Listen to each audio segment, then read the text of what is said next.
The storm came without warning, the way everything else in my life seemed to arrive sudden, violent, and unwelcome. Rain lashed against the cracked windowpanes of my cottage as thunder rolled across the mountains like the growl of an angry god. I stood at the small stove, stirring a thin broth that would have to serve as dinner, trying not to think about how little remained in my stores or how the cold season was still months away.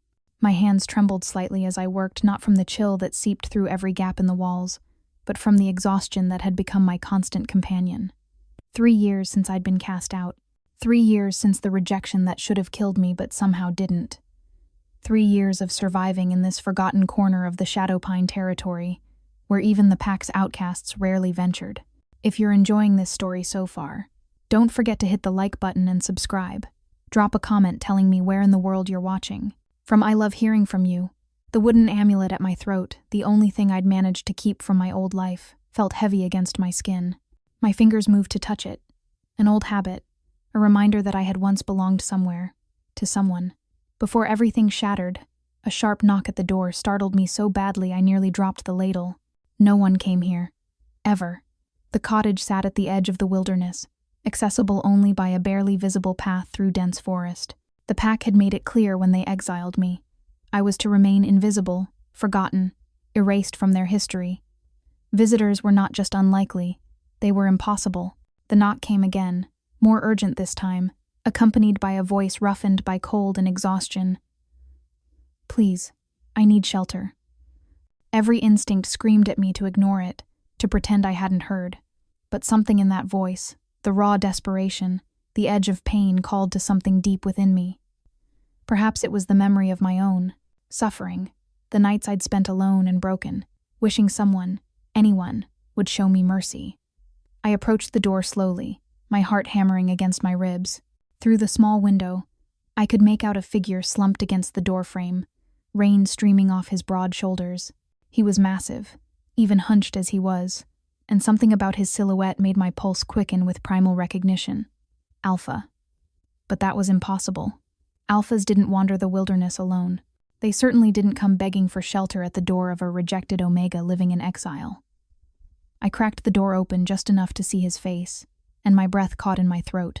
He was beautiful in a brutal, unrefined way, all sharp angles and hard edges softened only slightly by the exhaustion etched into his features. Dark hair plastered to his head, rain dripping from the strong line of his jaw. His eyes, when they met mine, were the color of storm clouds, gray with flecks of amber that seemed to glow, even in the dim light. But it was the wound across his ribs, visible through his torn shirt, that made my decision. Blood mixed with rainwater, running in rivulets down his side. "Please," he said again, and I heard something I never expected to hear from an alpha vulnerability. I should have turned him away. I should have recognized the danger. Instead, I opened the door wider. "Come in," I whispered, already knowing this moment would change everything. "Quickly, before you bleed out on my doorstep." He stumbled through the entrance, bringing with him the scent of pine and rain and something wild. Something that made my wolf, dormant for so long I'd almost forgotten she existed, stir in the back of my mind with interest. I helped him to the small cot in the corner, the only piece of furniture besides the table and 2 chairs my cottage could claim. He was heavy, solid muscle and contained power, and I felt the heat of him even through his soaked clothing. "Thank you," he managed, his voice rough as gravel. I won't be trouble." I almost laughed at that.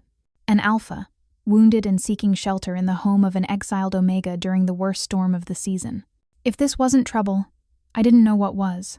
"Let me see the wound," I said, reaching for the hem of his shirt with hands that no longer trembled. This, at least, was familiar ground. In my years of exile, I'd learned to heal myself, the few forest creatures brave enough to approach the herbs and plants I cultivated in my small garden. Healing was something I understood. He nodded, too exhausted to protest, and I carefully peeled the wet fabric away from his skin. The wound was deep, a jagged tear that looked like it had come from claws rather than a blade. My stomach clenched. Whatever had attacked him had been strong, and recently, the edges of the wound were inflamed, and I could see the faint shimmer of silver poisoning beginning to spread. "Silver claws," I murmured, more to myself than to him. "You were attacked by someone who knew what they were doing." His jaw tightened, but he said nothing. I moved quickly, gathering the herbs I'd need yarrow to stop the bleeding, comfrey for healing, and most importantly, the rare moon petal flowers I'd cultivated specifically for treating silver poisoning. They were difficult to grow, requiring careful attention and a touch of the old magic that still ran weakly through my veins. I'd almost lost the entire patch last winter. "This will hurt," I warned, crushing the moon petal flowers into a paste. "I've had worse," he replied, but I heard the lie in his voice. Pain was pain, no matter how strong you were. I applied the paste to his wound, and he hissed through clenched teeth, his entire body going rigid, but he didn't cry out, didn't pull away. His hands gripped the edge of the cot so tightly I heard the wood creak. "You should rest," I said softly, reaching for clean bandages from my small store of supplies. "The poison will take time to work its way out of your system. The moon petal will help, but your body needs to do most of the healing itself." "Who are you?" he asked, those storm-gray eyes fixed on my face with an intensity that made it hard to breathe. "How does someone living alone in the wilderness have access to moon petal flowers? They're nearly extinct." "I'm no one," I replied, the practiced response I'd given myself for 3 years. "Just someone who didn't want a stranger dying on her doorstep." "No one doesn't have moon petal flowers," he pressed, though his voice was weakening as exhaustion began to claim him. "No one doesn't know how to treat silver poisoning with the precision of a trained healer." I tied off the bandage, avoiding his gaze. "You should sleep. We can discuss my inadequate credentials in the morning. If you're still alive." A ghost of a smile crossed his lips. "You have a sharp tongue for someone so small. And you have a lot of questions for someone who showed up bleeding and begging at my door," I countered. He studied me for a long moment, and I felt that gaze like a physical touch, searching, assessing. "You're Omega," he said finally, and it wasn't a question. My hand moved instinctively to my throat, to the wooden amulet I'd worn for so long it had become a part of me. "Yes, but not Pack." Again, not a question. He could smell it on me, the lack of pack bonds, the isolation that clung to me like a second skin. "Not anymore," I said quietly, turning away to clean up the supplies. "Now rest. The storm won't pass before morning, and you'll need your strength." I heard him settle back against the thin pillow, heard his breathing begin to even out. But before sleep claimed him entirely, I heard him murmur, so quietly I almost missed it. "Thank you, Omega. Your kindness will not be forgotten." I busied myself with preparing a sleeping place near the fire, trying to ignore the way those words affected me, the strange warmth they kindled in a chest that had been cold for so long. I told myself it meant nothing, that he was just another traveler who would leave as soon as the storm passed, as soon as his wound healed enough to travel. But as I lay there listening to the rain hammer against the roof and the steady rhythm of his breathing, I couldn't shake the feeling that nothing would ever be the same again. The wooden amulet against my skin seemed to pulse with warmth, as though responding to his presence, and for the first time in 3 years, my wolf stirred fully awake in the back of my mind, alert and watchful. "Mate," she whispered, the word both a promise and a curse. I closed my eyes against the truth I didn't want to acknowledge, against the impossibility of what my instincts were telling me. It couldn't be. The moon goddess wouldn't be so cruel as to give me a second chance. Not after everything I'd lost. Not after the way I'd been broken and discarded. Outside, thunder rolled across the mountains, and I felt the weight of destiny shifting, aligning, pulling me towards something I wasn't ready to face. Tomorrow, I told myself. Tomorrow I would think about what it meant. This stranger in my home. This alpha who carried secrets in his storm-gray eyes. Tomorrow I would be practical, cautious, guarded. But tonight, I let myself drift towards sleep with the unfamiliar comfort of another presence in my small cottage, and the even more unfamiliar sensation of hope, fragile and tentative, beginning to take root in the frozen wasteland of my heart. I woke to the gray light of dawn, filtering through the worn curtains, and the immediate awareness that I was not alone. For a moment, pure panic seized me. 3 years of solitary survival had made me forget what it was like to share space with another person. Then memory flooded back.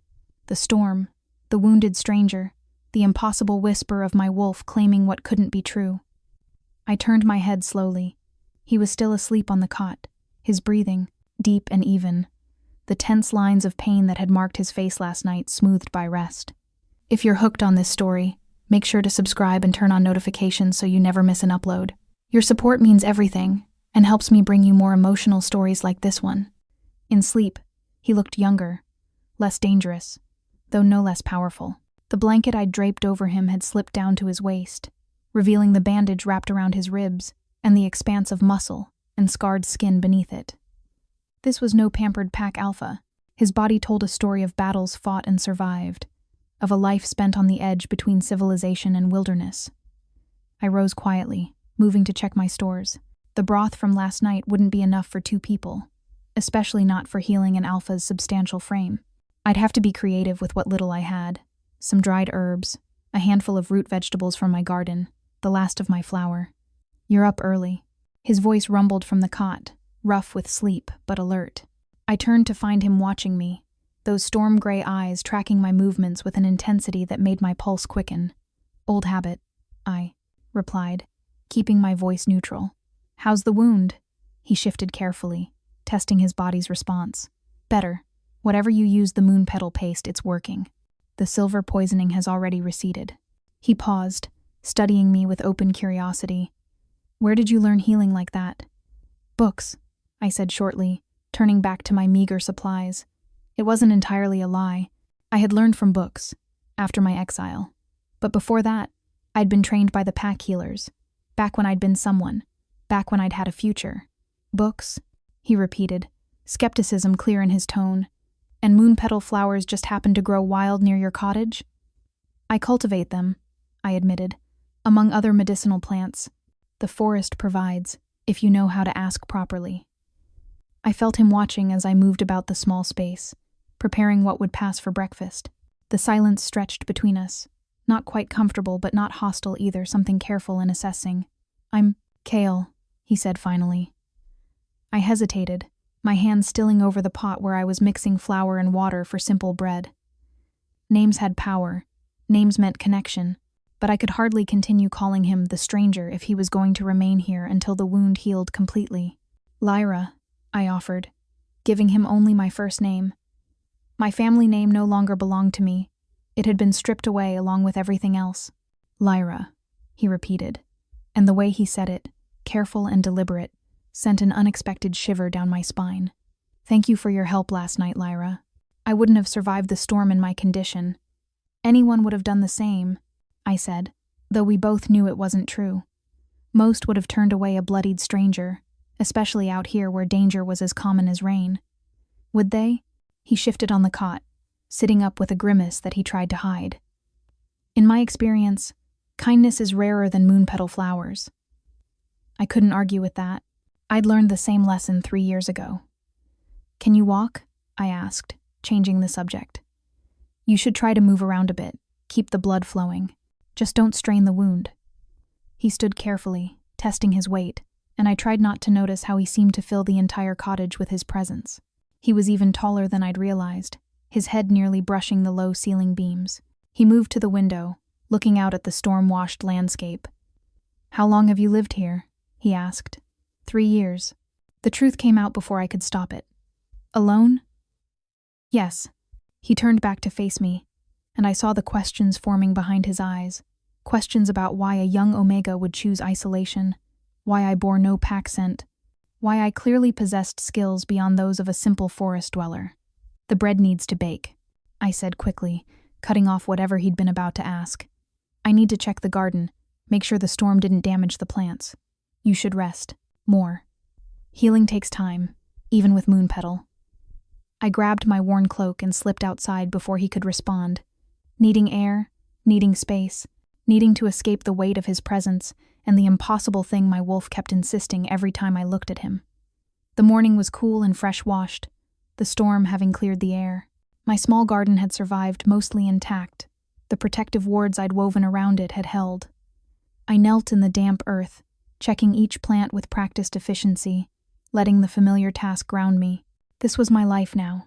Simple, solitary, safe.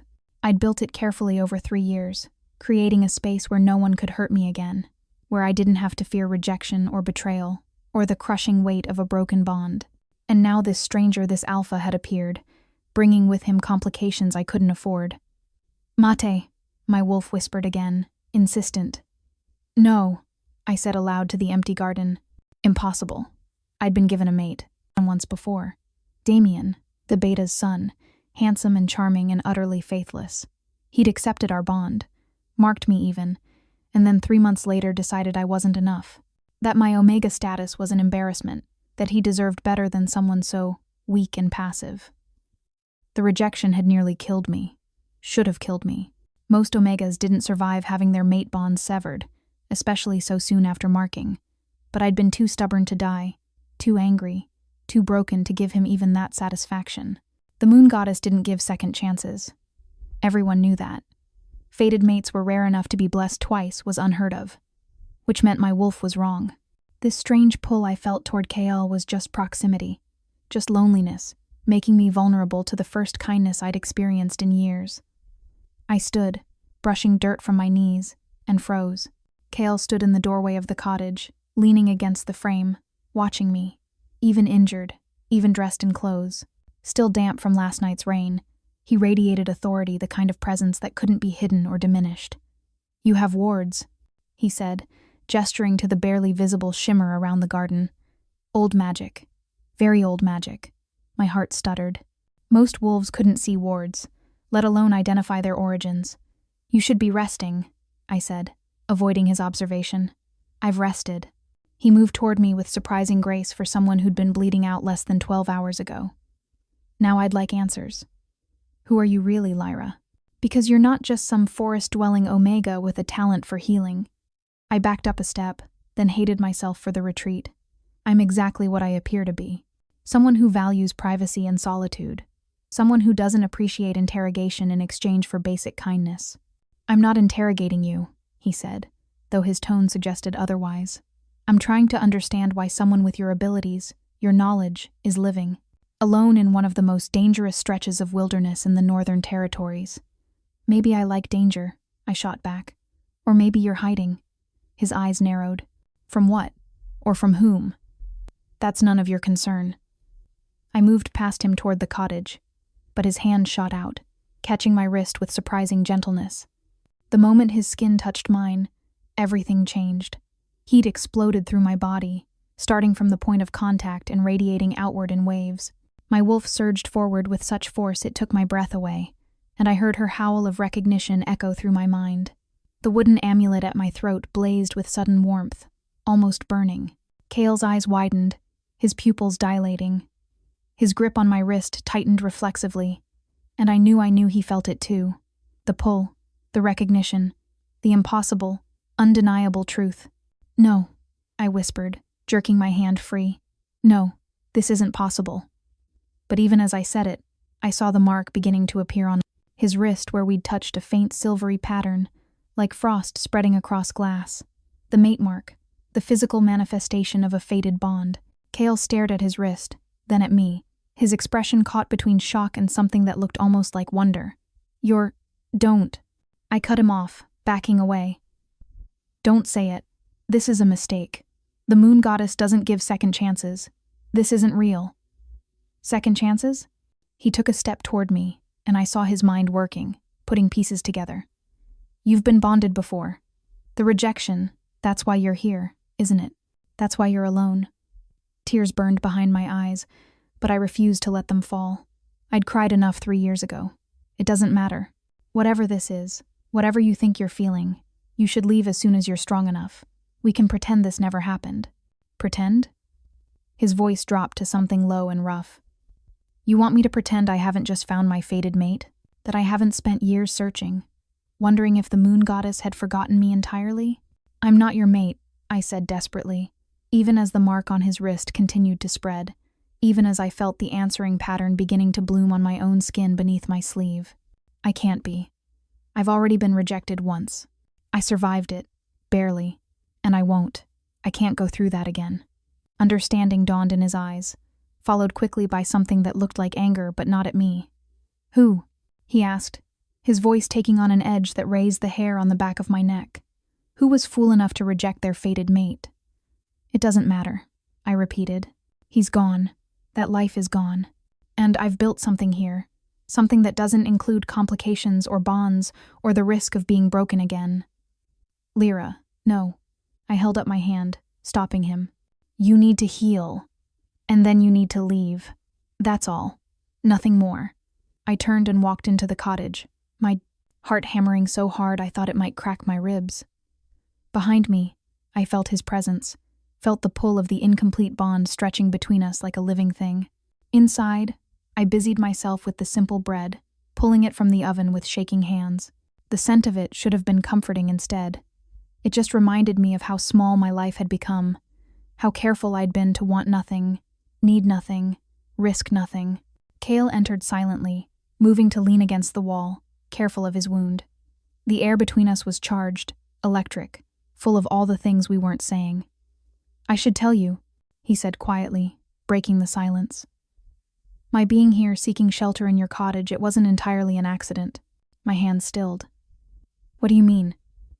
The wolves who attacked me, the ones with silver claws, they were assassins, sent by someone who wants me dead.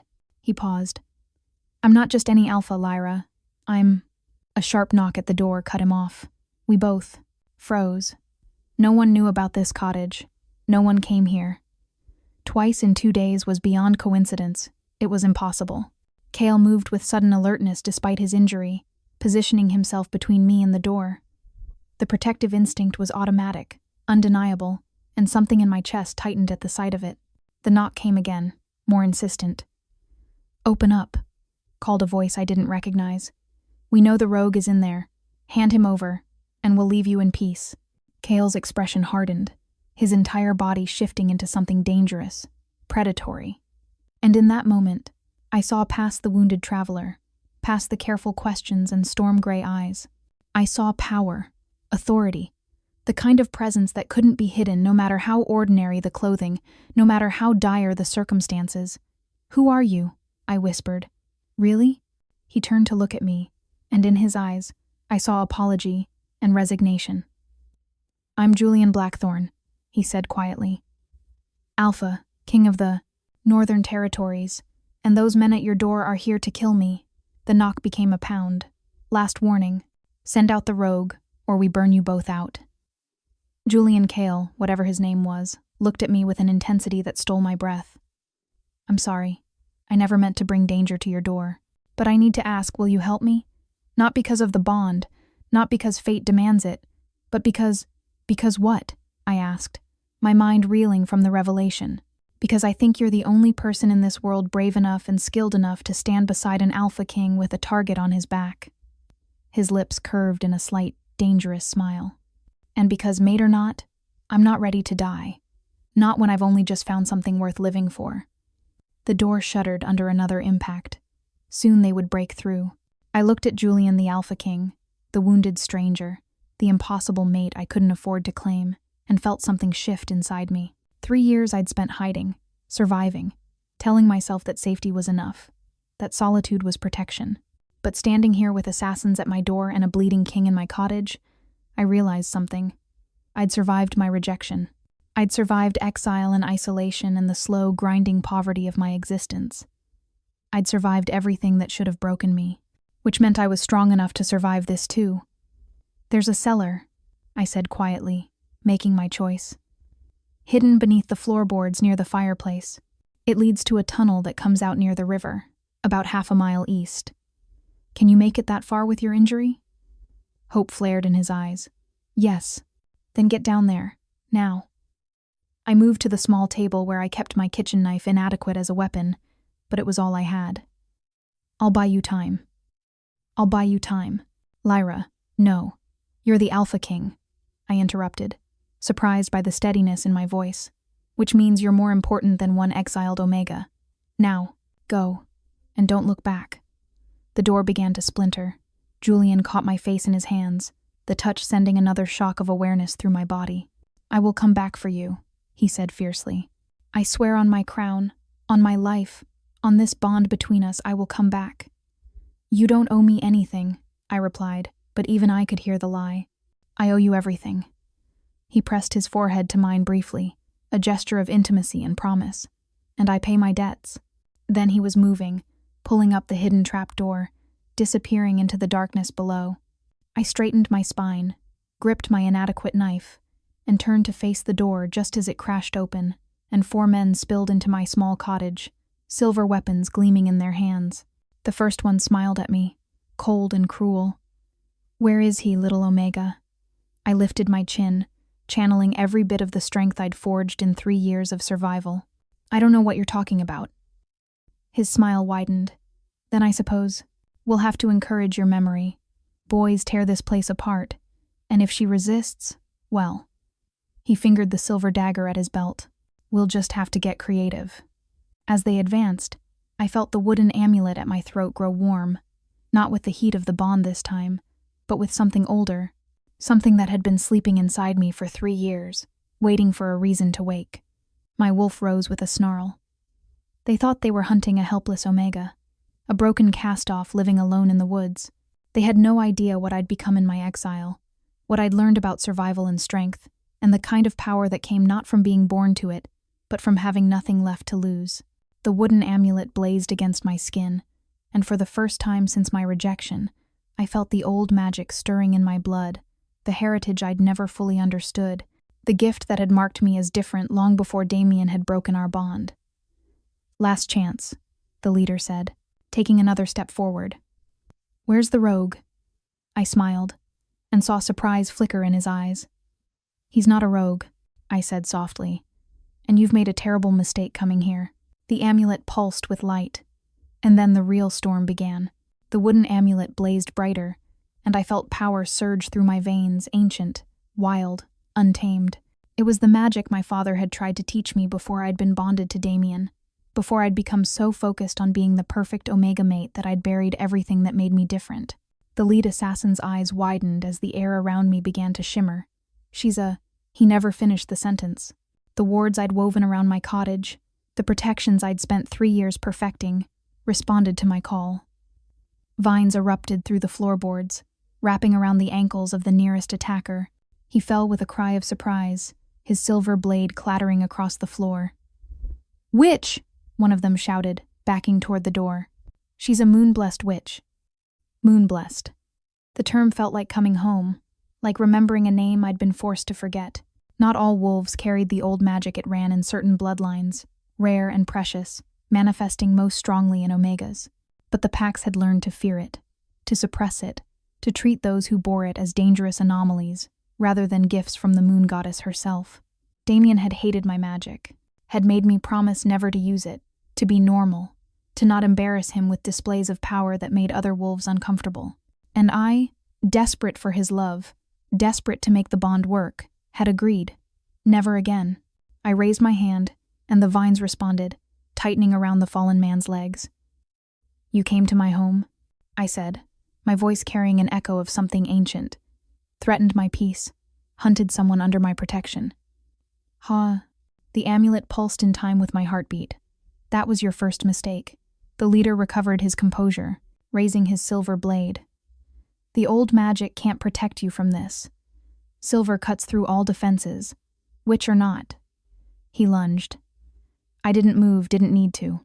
The wards shimmered between us, and his blade skittered off invisible barriers, the impact sending him stumbling backward. His eyes widened with the realization that he'd severely underestimated his prey. "Second mistake," I continued, taking a step forward. The other assassins backed away, suddenly uncertain, assuming that just because I'm Omega, I'm weak, assuming that exile broke me, rather than forging me into something stronger. "Kill her!" the leader shouted to his men. "All of you together, she can't hold off 4 at once." They attacked in a coordinated rush, silver weapons gleaming. For a heartbeat, doubt flickered. He was right, I couldn't hold off 4 trained assassins, not with wards alone. My magic was defensive, protective, not meant for direct combat, but I wasn't alone anymore. From the cellar, an entrance I'd thought safely closed, a deep growl resonated through the cottage. The assassins froze, their heads whipping toward the sound. Julian emerged from the trapdoor, and he was no longer the wounded traveler I'd sheltered. Power radiated from him in waves, pure alpha authority, ancient and absolute. His storm-gray eyes had taken on an amber glow, his wolf rising just beneath his skin. "Gentlemen," he said, his voice a low rumble that made even me shiver. "I believe the lady asked you to leave." "The rogue king," the leader spat. "The coward who ran from his own assassins. Do you really think—" He didn't get to finish. Julian moved with speed that defied his injury, crossing the small cottage in a blur. His hand closed around the leader's throat, lifting him off his feet with casual strength. "I am Julian Blackthorn, Alpha King of the Northern Territories," Julian said, his voice carrying the weight of absolute command. "And you have made a grave error in judgment." His eyes flicked to me, softening slightly. "Two errors, actually. The first was coming for me. The second was threatening what's mine." Mine. The word sent a shiver down my spine, the incomplete bond between us thrumming with recognition. The other three assassins exchanged glances, calculation clear in their eyes. They were outmatched, and they knew it. An Alpha King at full power, a moon-blessed witch with control of her territory, and only 3 of them left standing. "This isn't over," one of them said, backing toward the broken door. "Lord Silas wants you dead, and he'll send more. An army if he has to." "Let him try," Julian replied, dropping the leader, who crumpled to the floor gasping. "And when he does, I'll have a message ready. Tell Silas Harrow that the games are finished. Tell him that by attacking me, he's declared war against the crown. And tell him," his eyes found mine again, something fierce and possessive in their depths, "that I now have something worth fighting for." The assassins fled, dragging their leader with them, leaving the cottage in shambles. Silence fell, broken only by our heavy breathing and the creak of settling wood. Julian swayed slightly, and I rushed forward as the adrenaline drained from his system, revealing the toll the fight had taken. Fresh blood seeped through his bandages.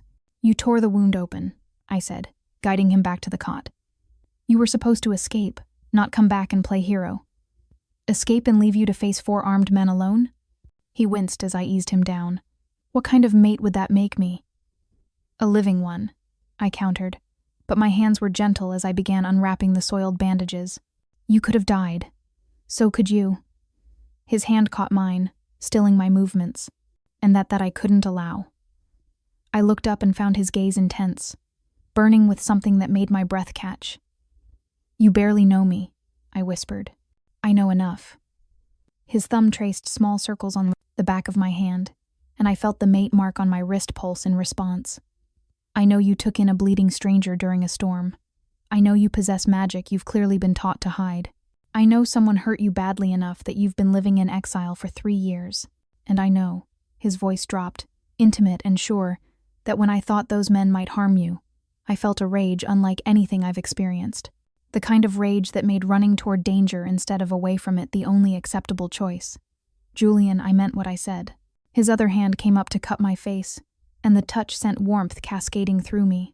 "You're mine. Not because fate decreed it, not because a mark appeared on our skin, but because when I was at my most vulnerable, you showed me kindness. Because you were willing to face armed assassins to give me time to escape. Because you're exactly the kind of strength I've been searching for my entire life." Tears blurred my vision.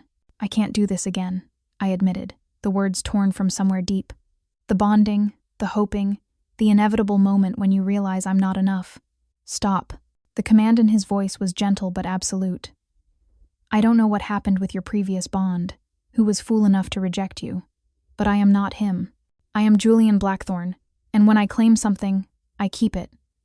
"Even something broken?" I asked, the vulnerability in the question making me ache. "You're not broken." His forehead touched mine, his breath warm against my lips. "You're a survivor. There's a difference." The wooden amulet between us flared with sudden heat, and we both gasped as the incomplete bond surged stronger. I could feel his wolf reaching for mine, feel the pull of destiny and desire intertwining. "We should discuss this rationally," I managed, even as every instinct screamed at me to close the small distance between us. "You're an Alpha King. I'm an exiled Omega with questionable magic, and a broken bond in my past. The political complications alone are irrelevant," he finished. "My kingdom has been without a queen for 3 years. My advisors have been pushing me to take a mate from among the noble houses, to form political alliances through bonding." His smile was sharp. "They're going to hate this." "Despite everything," I laughed, a shaky, breathless sound. "That's your concern? That your advisors will disapprove?" "My only concern," he said seriously, "is whether you're brave enough to take a chance on a king with more enemies than friends, whose life is constantly under threat, who can offer you a crown but also a target on your back." I pulled back enough to meet his eyes fully. You're asking me to go from exile to… what? Queen of the Northern Territories? I'm asking you to let me court you properly, he corrected. To give this bond, give us a chance. No pressure, no forced claiming. Just possibility. My hand moved to the wooden amulet, feeling its warmth.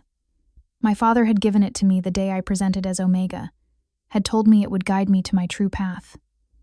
At the time, I'd thought he meant Damien, but maybe the path had always been leading here, to this moment, to this impossible Alpha King bleeding in my cottage. I need to treat your wound, I said finally. It's still bleeding. Disappointment flickered in his eyes, but he nodded. Of course. I gathered fresh supplies, my mind racing. Every practical bone in my body screamed that this was madness, that I should send him away as soon as he was healed, return to my safe solitude, never risk my heart again. But as I worked, carefully cleaning and rebandaging the wound, I felt the pull of the bond growing stronger. Felt my wolf settling, content in a way she hadn't been since the rejection. Felt the rightness of his presence in my small space. The men who attacked you, I said, focusing on safer topics. You called their leader Lord Silas. Who is he? Julian's expression darkened. Silas Harrow, Lord of the Eastern Territories and my cousin. He's been consolidating power for years, building alliances, waiting for the right moment to challenge my rule. And he sent assassins with silver weapons. I tied off the new bandage. That's not just political maneuvering. That's an attempt at regicide. Yes. His jaw tightened. I've been investigating rumors of a conspiracy for months. That's why I was traveling in disguise, posing as a rogue. I needed to confirm his involvement before I could act. And the confirmation nearly got you killed, I pointed out. Not nearly. He caught my hand again. Thanks to you. I'm very much alive. The moon petal paste saved my life. Silver poisoning would have killed me within hours. I studied the wound, seeing how much better it already looked. Alpha healing was impressive, but the moon petal had accelerated the process beyond even normal shifter capabilities. You'll need to rest for at least another 2 days, I said. The external wound is healing well, but the silver did internal damage. Push too hard too fast, and you could rupture something vital. 2 days, he mused, alone with you in this cottage. Whatever shall we do to pass the time? The teasing note in his voice made heat rise to my cheeks. Heal, I said firmly. You'll spend the time healing. Of course. His smile was innocent, but his eyes held wicked promise. Though perhaps you could tell me about yourself? Your magic, for instance. Moon-blessed witches are rare. I've only met 3 in my entire life. I hesitated, old habits of secrecy warring with the pull to trust him. My father was a moon-blessed healer, I said finally. The magic runs strongest in his line. He tried to teach me, but after I was bonded to, I paused, the name still difficult to say. After my first bonding, I stopped practicing. My mate didn't approve of displays of power. Your mate was a fool, Julian said, flatly. Magic like yours is a gift. To ask you to suppress it is like asking the sun not to shine. His words settled something painful in my chest. The pack agreed with him. They said it made other wolves uncomfortable, that it disrupted the natural hierarchy. Omegas aren't supposed to have power beyond their bonds. That's what they told you. Julian's voice carried an edge of anger. Let me guess your pack was traditional? Strict adherence to old hierarchies?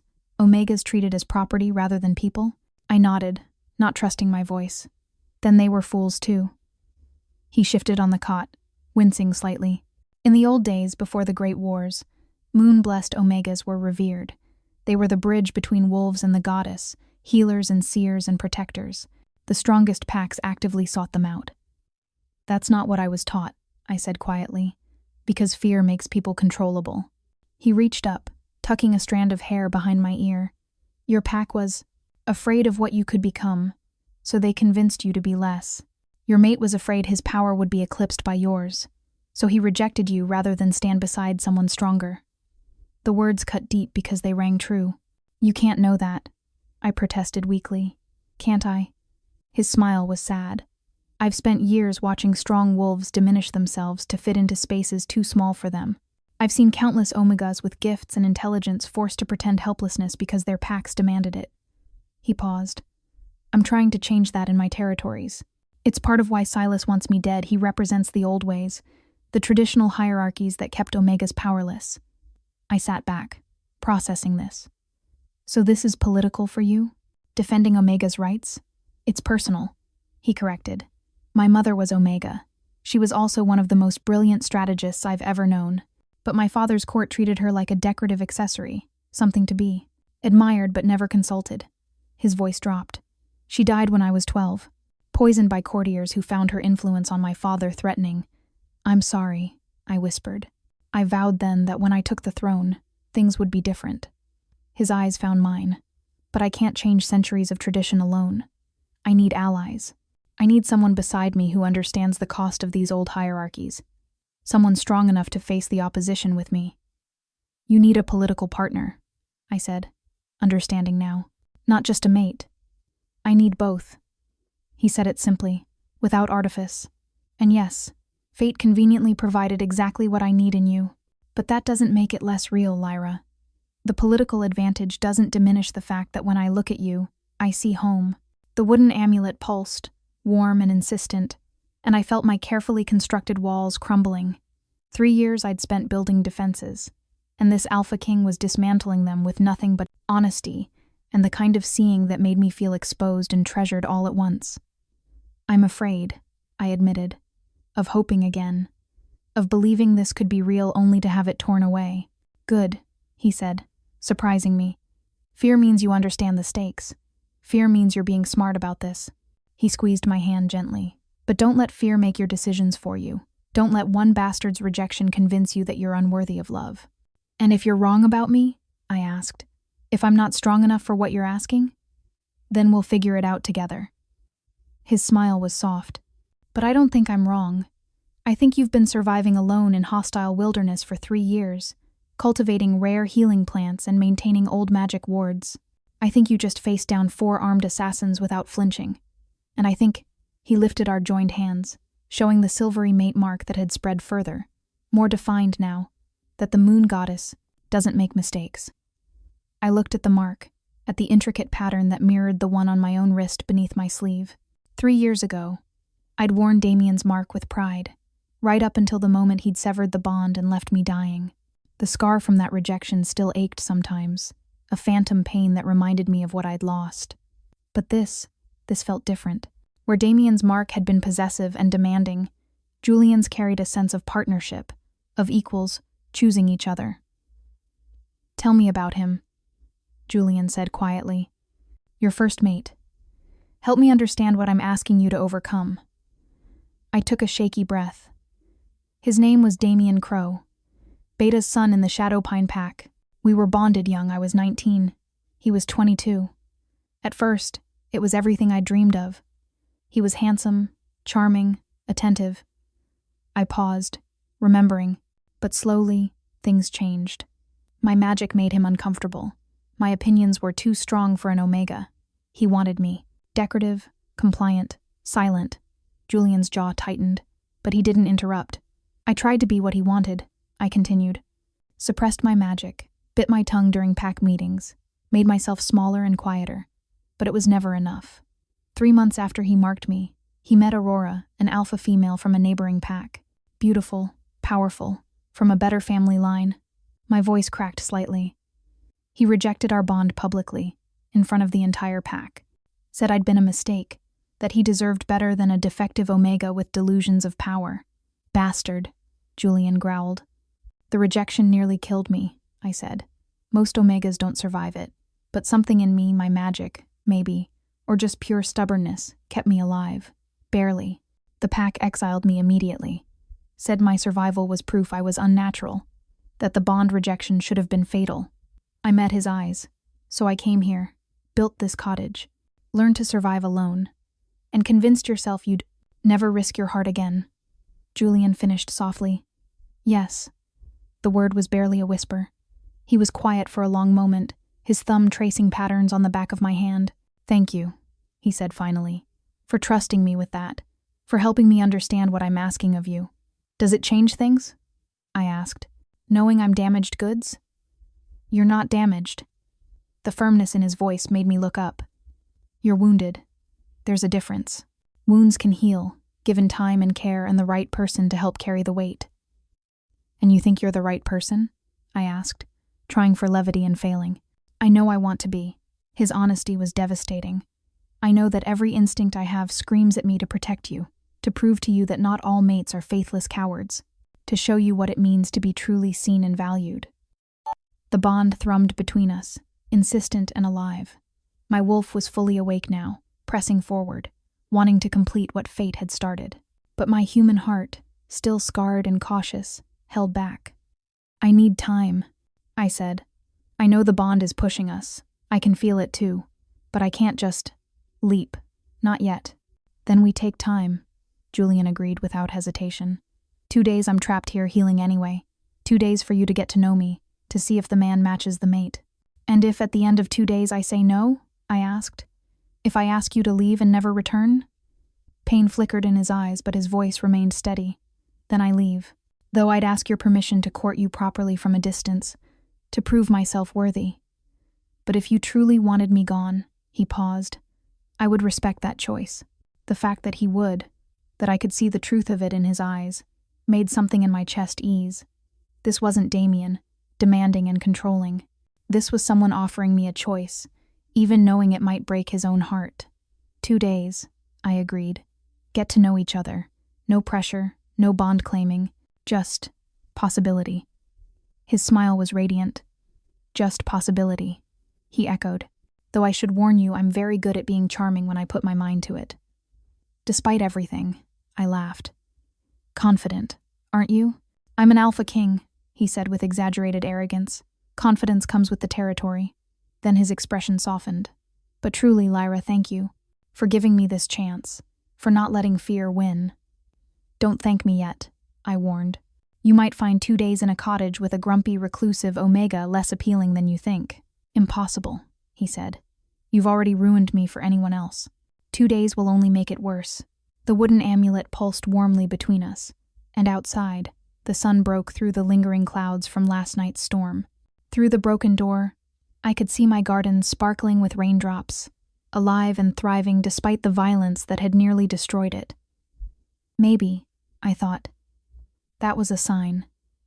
Maybe things could survive storms and attacks and attempts to destroy them. Maybe they could even grow stronger for having weathered the darkness. Maybe I could too. Rest, I told Julian, gently extracting my hand from his. I need to repair the door and clean up this mess, and you need to let that wound heal properly. Yes, healer, he said with mock solemnity, but his eyes were warm. As I moved to assess the damage to my cottage, I felt his gaze following me, not possessive or demanding, but admiring, appreciative. The way someone looked at something precious they'd been lucky enough to find. And for the first time in 3 years, I let myself wonder if maybe, just maybe, I could believe in second chances after all. The first day passed in a strange, tentative dance of domesticity and discovery. I repaired the door with magic and spare wood, weaving wards into the new frame that would alert me to any approach. Julian watched from the cot, asking questions about my technique, genuinely interested in the mechanics of moon magic in ways no one had been since my father died. The wards respond to intent, I explained, tracing a rune into the doorframe. They can sense hostility, aggression, but they'll allow through anyone who means no harm. Clever, Julian observed. Most protective spells I've seen are blunt instruments keep everyone out or let everyone in. This is far more sophisticated. The praise warmed me more than it should have. My father developed the technique. He said the old ways were too rigid, that magic should adapt to need rather than following fixed rules. He sounds like he was a wise man. He was. I felt the familiar ache of loss. He died 5 years ago. Hunting accident, they said. Though I've always wondered. Wondered what? Julian's voice was gentle, inviting confidence without demanding it. If it was really an accident.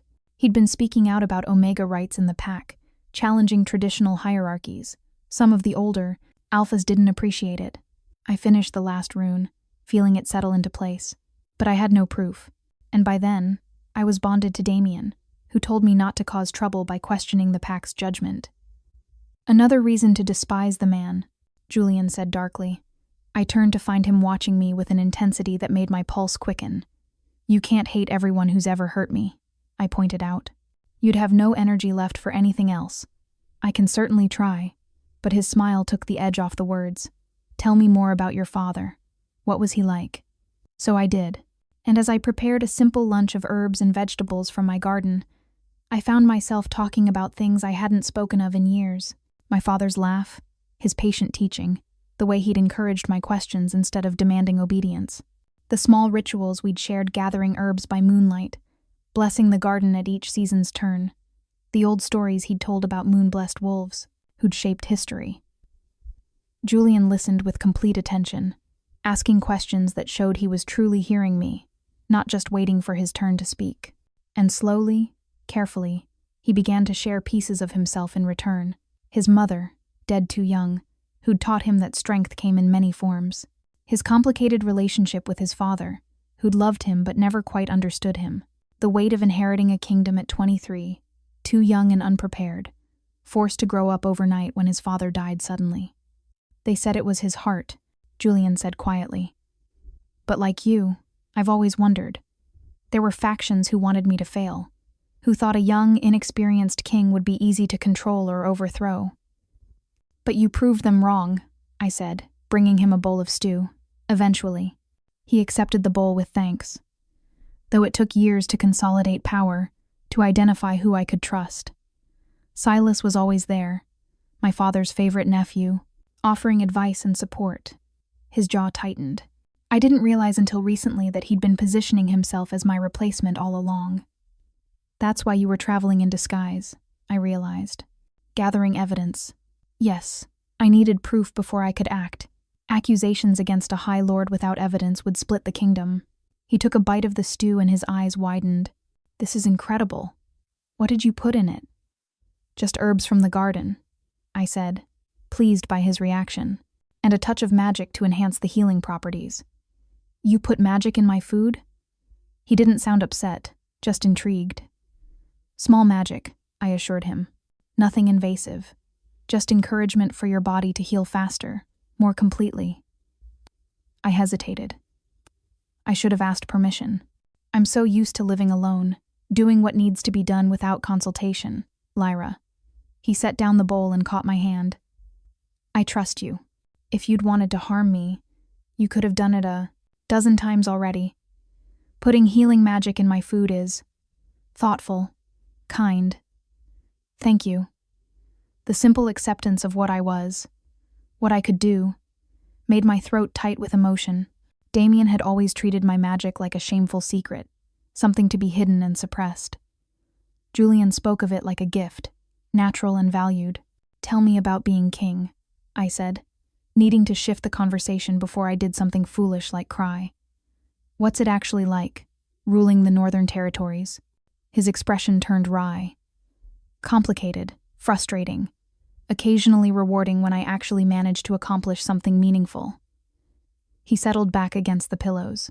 "The politics are exhausting. Every decision requires balancing a dozen competing interests. The nobles want one thing, the common pax another, the merchants something else entirely. And all of them think their concerns should be my top priority." "How do you decide?" I asked, genuinely curious. "When everyone's pulling in different directions?" "I try to do what's right rather than what's popular," he said, "which makes me deeply unpopular in certain circles. The nobles especially hate that I've been slowly dismantling the old hierarchy laws giving omegas more rights, limiting what alphas can demand through rank alone. That's why Silas wants you dead." I realized. "You're threatening the power structure that benefits him." "Exactly." Julian's smile was bitter. He frames it as preserving tradition, maintaining order, but really, he just wants to go back to the days when alphas ruled absolutely and omegas had no legal protections. I sat down on the edge of the cot, drawn by the passion in his voice. "If you succeed, if you change those laws permanently, it would mean omegas, like you couldn't be exiled for surviving a rejected bond," he finished. "It would mean they couldn't be treated as property or forced into bonds against their will. It would mean they'd have the right to own property, to refuse unwanted mates, to use their magic without fear of persecution." The vision he painted was so far from my reality it seemed like fantasy. That would change everything, I whispered. That's the idea. His hand found mine again. That simple contact that seemed to ground us both. But I can't do it alone. Every reform I push through gets watered down by the council, delayed by bureaucracy, challenged in pack courts. I need someone beside me who understands what's at stake. Someone who's lived the consequences of the old ways. A political partner, I said again, but this time, the words held less resistance. A partner in every way that matters, he corrected. Someone I can trust absolutely. Someone whose judgment I value. Someone who won't be intimidated by the nobles or the council or the 100 other obstacles we'd face. You barely know me, I protested, even as part of me warmed to the picture he was painting. How can you be so certain? I'm that person? Because you've survived 3 years alone in the wilderness, he said simply. Because you took in a bleeding stranger without hesitation. Because when assassins came to your door, you stood your ground with nothing but a kitchen knife and your magic. Because his thumb traced the mate mark on my wrist, sending shivers up my arm. Because my wolf recognized yours the moment we touched, and my wolf is never wrong about these things. The bond pulsed between us, stronger now, harder to ignore. My own wolf pressed forward, wanting to close the distance, wanting to complete what fate had started. But my human heart still hesitated, still remembered the pain of rejection, the betrayal of broken vows. I'm afraid, I admitted again, of wanting this too much, of believing it could work only to watch it fall apart. Then let me prove it to you, Julian said softly. One day at a time. One moment at a time. No grand gestures, no sweeping promises, just me, showing you through actions that I mean what I say. And if at the end of 2 days, I'm still afraid, then we take more time. His certainty never wavered. I'll court you from a distance if that's what you need. Send you letters, visit when you allow it, give you every opportunity to see that I'm serious about this. About us. The wooden amulet pulsed warmly, and I felt something in my chest begin to soften, to open. That's not very practical, I pointed out. You're an alpha king with a kingdom to run and a cousin trying to assassinate you. You can't just abandon your responsibilities to court a reclusive omega in the wilderness. Watch me, he said with such conviction, I almost believed him. I've spent 3 years searching for something real, something worth fighting for beyond duty and obligation. Now that I've found it, found you, do you really think I'd let practicality stand in the way? I studied his face, the sharp angles and storm gray eyes, the scar that ran, from temple to jaw, the absolute certainty in his expression. This man was offering me everything I'd thought I'd lost 3 years ago. A bond, a partnership, a future that extended beyond mere survival. And he was asking nothing in return except a chance to prove himself worthy. One day at a time, I agreed finally. We'll see where this leads. His smile was brilliant, transforming his entire face. That's all I ask. The second day began with sunlight streaming through the repaired window and the smell of bread baking. I'd woken early, unable to sleep, my mind full of possibilities and fears in equal measure. Julian found me in the garden, tending to the moon petal flowers that had saved his life. He moved more easily now, the wound healing with impressive speed thanks to alpha constitution and my enhanced remedies. Good morning, he said, his voice still rough with sleep. I looked up and felt my breath catch. He'd borrowed one of my father's old shirts, too small across the shoulders but serviceable, and his hair was tousled from sleep. In the morning light, with his guard down, he looked younger, more approachable, less like an intimidating alpha king and more like just a man. A very attractive man, my wolf helpfully supplied. Morning, I managed. How's the wound? Nearly healed. He touched his ribs gently. Your magic is remarkable, Lyra. I've never recovered from silver poisoning this quickly. The moon petal does most of the work, I said modestly. I just encourage it along. He knelt beside me in the garden, careful not to crush any plants. Show me how it works? The magic, I mean, if you're willing. No one had ever asked to see my magic before. Damien had demanded I hide it. The pack had feared it. But Julian wanted to understand it, to witness what made me different. Slowly, I reached out to touch a moon petal flower that hadn't quite bloomed. Closing my eyes, I let the magic flow through me, warm and ancient, tasting of moonlight and wild places. The flower responded, unfurling under my touch, its silver petals catching the morning sun. Beautiful. Julian breathed. But when I opened my eyes, he was looking at me, not the flower. Heat rose to my cheeks. It's just basic cultivation magic. Any moon-blessed wolf could do it. But they're not here doing it, he pointed out. You are. You've kept these plants alive in hostile wilderness, maintained wards that most trained mages would struggle with, and created a sanctuary in a place where you had nothing. His hand covered mine on the flower. That's not just magic, Lyra. That's strength, determination, power. The mate mark on our joined hands flared with warmth, and I felt the bond pulling tighter, demanding acknowledgement. Julian, I started, not sure what I wanted to say. I know. His voice was rough. I feel it too. The bond pushing us together. But I meant what I said. We move at your pace. No pressure. What if my pace is too slow? I asked. What if by the time I'm ready, you've had to return to your kingdom? What if Silas sends more assassins? What if... He silenced me with a gentle finger against my lips. What if we stop worrying about all the things that could go wrong and focus on this moment? Right here, right now, in this garden where everything is growing and alive and possible? I nodded, not trusting my voice. Good. He stood, offering me his hand. Now, I have a proposition for you. A proposition? I let him help me up, hyper-aware of his hand in mine. Come back with me, he said. To Blackthorn Castle. Not as my mate, not yet. Not until you're ready. But as my guest. Let me show you the kingdom. Introduce you to the good people who are trying to help me change things. Give you a chance to see what life could be like beyond this cottage. My immediate instinct was to refuse. The cottage was safe, familiar, mine. The outside world had hurt me, broken me, cast me aside.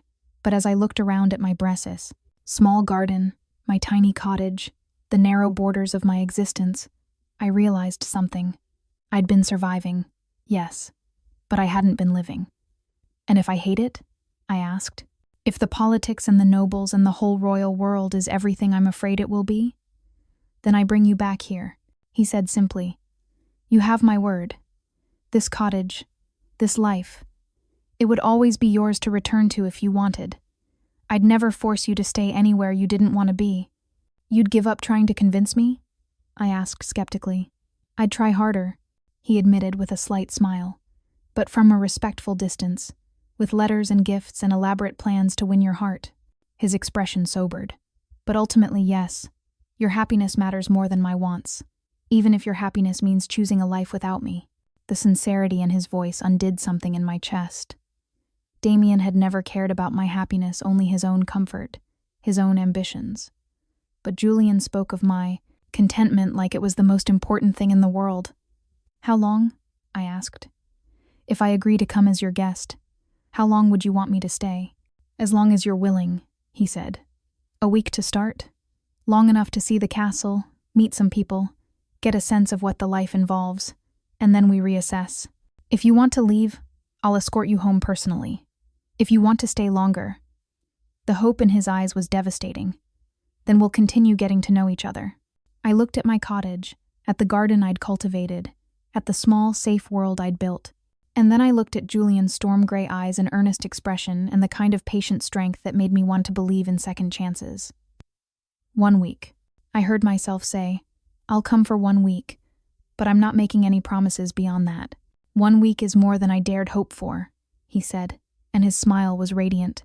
Thank you, Lyra, for trusting me this much, for being brave enough to try. I'm not brave, I protested. You're terrified and doing it anyway, he corrected. That's the definition of bravery. We left at dawn the next morning, Julian now healed enough to travel. I'd packed a small bag, simple clothes, healing supplies, the wooden amulet that never left my throat. Everything else, I left as it was, ready to return to if I needed sanctuary. Julian had sent word to his guard through methods I didn't entirely understand something about wolf bonds and trusted allies. They'd meet us at the border of his territory, he explained. Escort us the rest of the way to the castle in safety. What about Silas? I asked as we walked through the forest. Won't he know you survived? Won't he send more assassins? Almost certainly, Julian said calmly. Which is why I'm not going to hide anymore. Let him know I survived. Let him know I'm coming back with evidence of his betrayal and someone at my side who makes me stronger than I've ever been. The someone at my side part made my heart skip, but I tried to focus on practicalities. You're going to use me as a political statement. I'm going to introduce you as my guest and let the court draw their own conclusions, he corrected. Some will see you as a potential threat, an unknown Omega with power and influence over their king. Others will see you as an opportunity, a chance to curry favor with someone close to me. His hand found mine. But what matters is what you see. Whether you can look past the politics and see a place where you might belong. And if I can't, I asked, then we find another way, he said simply. I'm not my father, Lyra. I'm not bound by tradition or expectation. If the castle doesn't suit you, we'll make changes.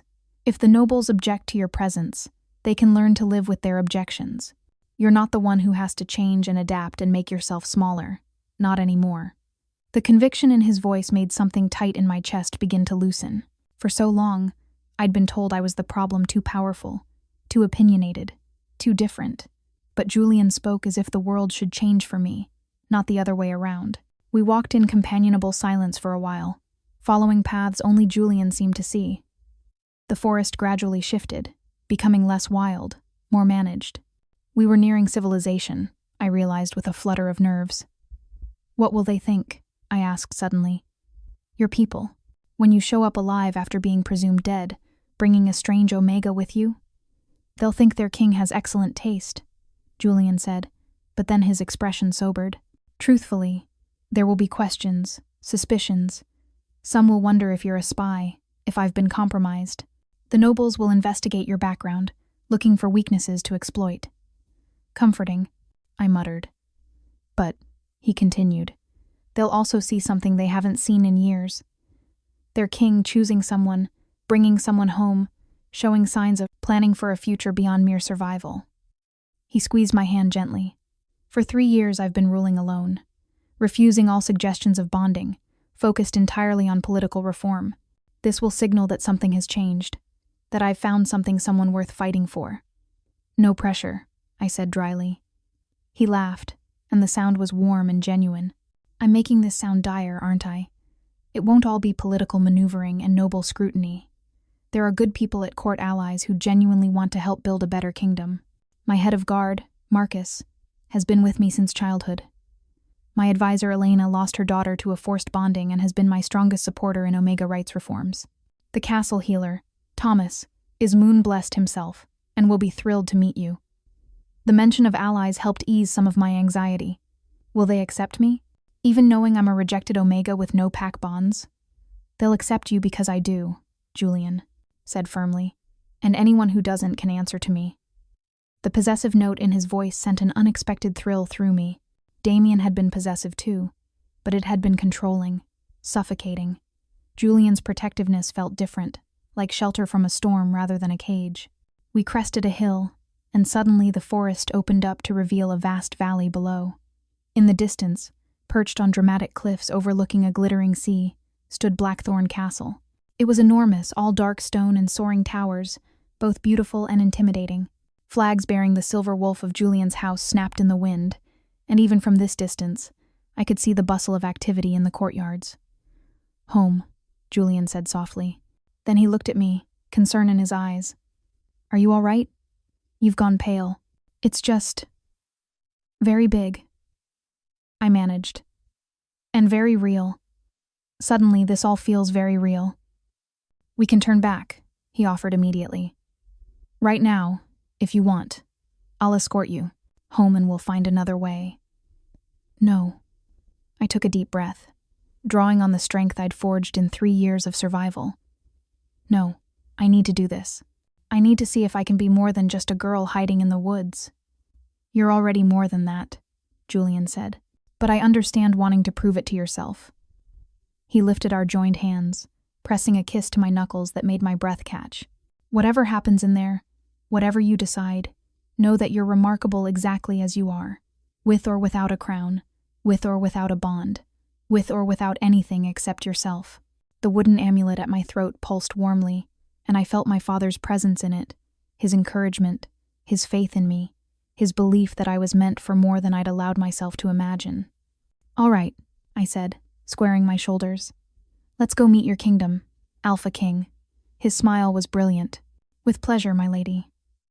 As we descended toward the valley and the castle beyond, I felt the mate bond humming between us still incomplete, still waiting for a choice I hadn't yet made. But for the first time since my rejection, I let myself imagine what it might be like to complete it, to choose this impossible Alpha King who'd stumbled bleeding into my life and somehow made me believe in second chances. The future was uncertain, full of political complications and potential heartbreak and 100 reasons to be afraid.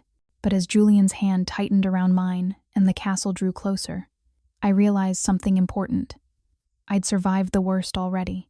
I'd been broken and rejected and exiled, and I'd rebuilt myself into someone strong enough to stand beside a king. Whatever came next, whatever challenges awaited in that imposing castle, I would face them. Not as a broken Omega running from her past, but as Lyra moon-blessed, powerful, and finally ready to stop merely surviving and start truly living. The storm had passed, and I'd given the Alpha King shelter. Now it was the time to see if he could give me something in return, a future worth believing in. We reached the castle gates as the sun climbed high overhead. Guards in silver and black snapped to attention when they recognized Julian, shock and relief warring on their faces. "Your Majesty," the captain stammered. "We thought," the report said. "The reports of my death were greatly exaggerated," Julian said dryly. "Send word to Marcus and Elena that I've returned, and prepare the guest quarters in the east wing." He glanced at me. "The best ones, with the view of the sea."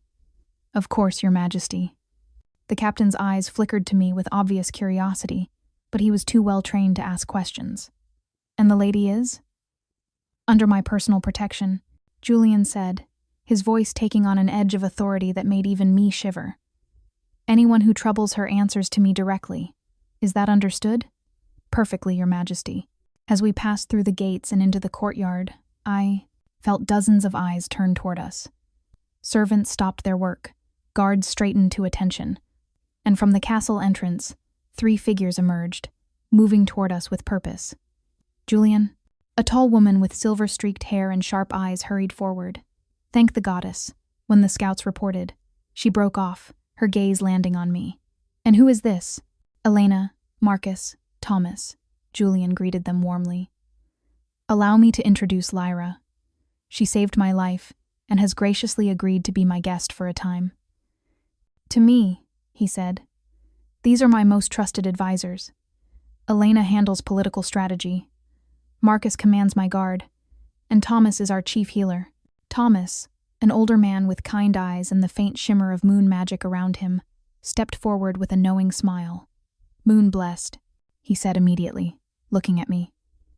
"And recently bonded, if I'm reading the marks correctly." His eyes moved between Julian and me. "Well, this is interesting. Very interesting." Elena agreed, her sharp gaze assessing me in ways that made me want to hide. "Perhaps we should discuss this inside, Your Majesty, away from curious ears?" Julian nodded, then turned to me. "Ready?"